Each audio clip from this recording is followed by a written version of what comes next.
Saudara, operasi penggeledahan kamar hunian digelar di Rutan Kelas 2B Wates Kulon Progo, Yogyakarta. Satu persatu warga binaan diperiksa termasuk barang pribadi dan juga area kamar untuk memastikan tidak ada benda berbahaya dan terlarang yang disembunyikan.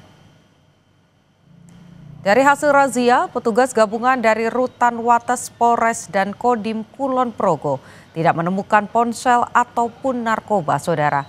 Namun petugas menyita sejumlah barang seperti alat cukur, paku, jarum, dan juga tali.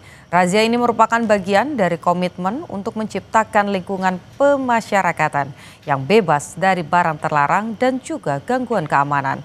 Kegiatan ini juga jadi langkah deteksi dini potensi kerawanan mengingat Rutan Wates kini dihuni oleh 105 warga binaan dari kapasitas yang sebetulnya hanya 75 orang.